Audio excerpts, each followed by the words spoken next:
Good morning. My name is Father Rayappa from a village called Ekattupadi near Vellore, South India. I'm going to talk about Laudato Si, Pope Francis's encyclical on ecology and environment. And I'm going to read paragraph number 26 from the first chapter of Laudato Si. The first chapter is titled as What is Happening to Our Common Home. Pope is writing so beautifully in the subheading called Climate as a Common Good. Pope is writing so beautifully that climate is a gift from God, it's an inheritance. It is nahala in Hebrew word, nahala. So it is our biological wealth. And the climate, God found it was good. Everything was created. And the first chapter of Genesis states that whatever He created, especially environment, He found good. From that statement, we should understand God loves the healthy environment, the clean environment. He loves it. So, as human persons, we should preserve and conserve a clean environment. That is the praise and thanksgiving we can give to the Creator. So God found it good, and we should also find it good. But now the climate is very a precarious situation. So much of greenhouse gases we are put in the atmosphere, and that is causing lot of problems. And many people, they don't understand what's going on. Even the scientific information is not convincing this pessimist. And many people think the climate will fix itself. It's a natural occurrence, it's a natural phenomenon, nothing to do with humans. So they think everything will be automatically fixed. And I think it's going to um, worsen in the coming decades. Already we have put so much of carbon into the atmosphere. It's almost 405% of carbon dioxide by volume in the atmosphere. That is the concentration of carbon dioxide. It's almost 54% of concentration in the atmosphere, and it's going to worsen. It's going to worsen, and Pope is calling for uh, remodeling our production, distribution, and consumption. And the developing countries are paying the big price. Actually, the first world, the rich countries caused the global warming and climate change, but the poor people are paying for it. And the Pope is calling for the renewal of energy systems like electricity and transportation.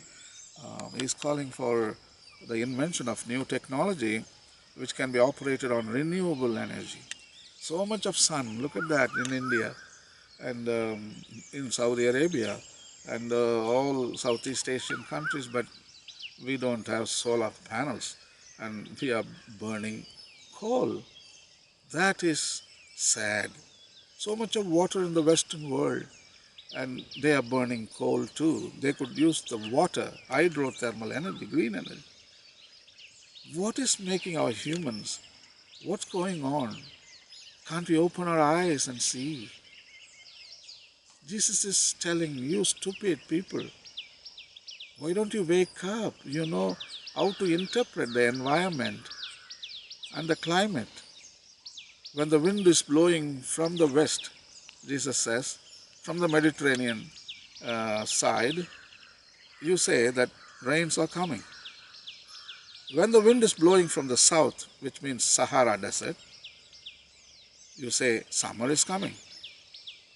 You fools, how come you can't understand what's going on right now? We need a sense of urgency. That is what we need. The creeping normalcy that is invading our lifestyle. And we are addicted to crypto normalcy. But we need to wake up. We need to wake up and awakening. Awakening is what is needed. That is the sense of urgency. So Pope is calling for renewable energy like geothermal energy and hydro energy, solar energy, wind energy, biomass energy, and even nuclear energy. It's much better than coal. Coal is being used around the world almost 60%.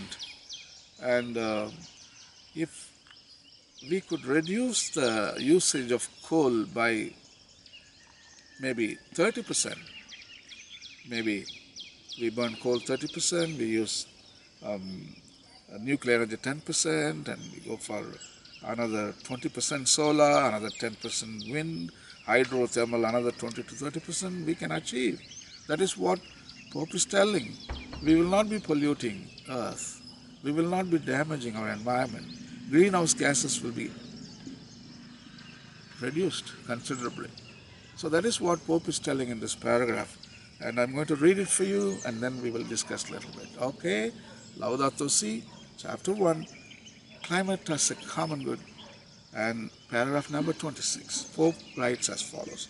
Many of those who possess more resources and economic or political power seem mostly to be concerned with masking the problems or concealing their symptoms, simply making efforts to reduce some of the negative impacts of climate change. However, many of these symptoms indicate that such effects will continue to worsen if we continue with current models of production and consumption.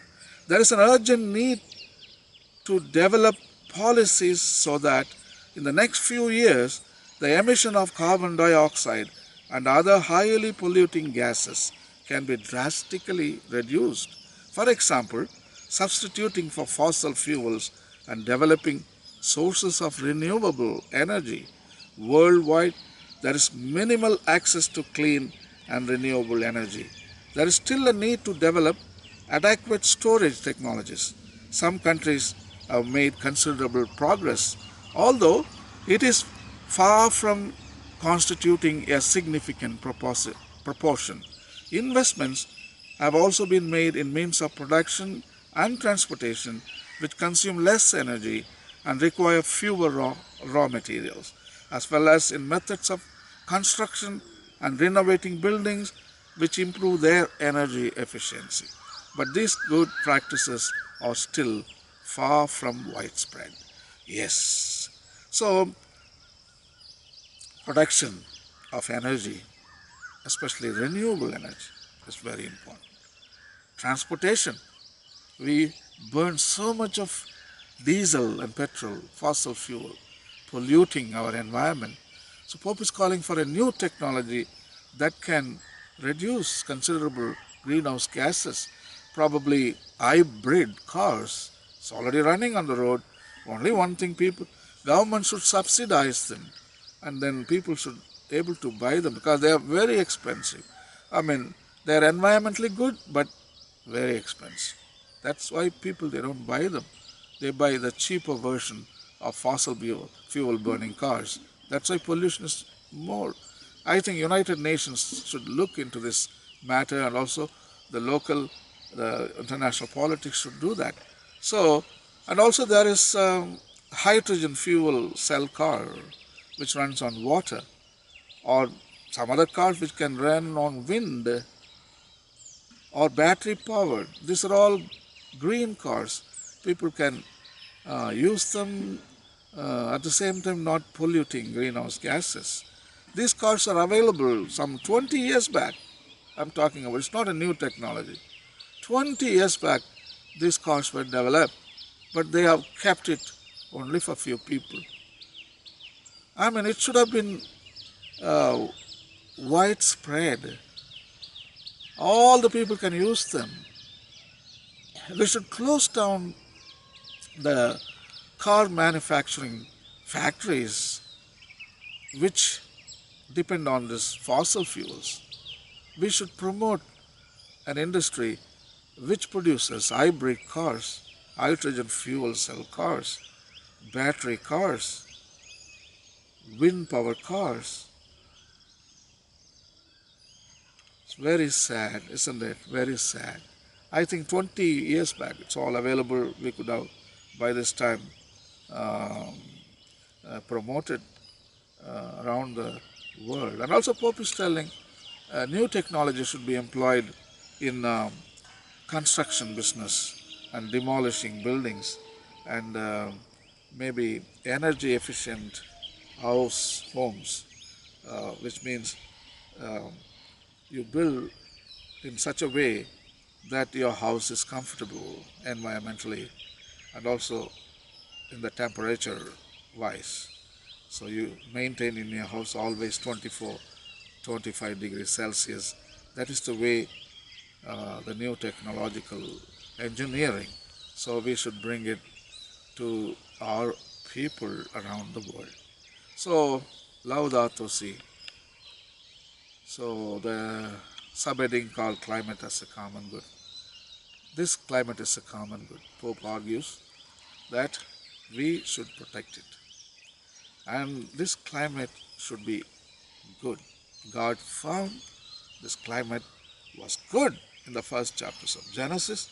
In the same way, humans also should find it good and keep it good. Paragraph number 26. Laudato Si, Pope Francis, encyclical on ecology and environment. And thank you and God bless.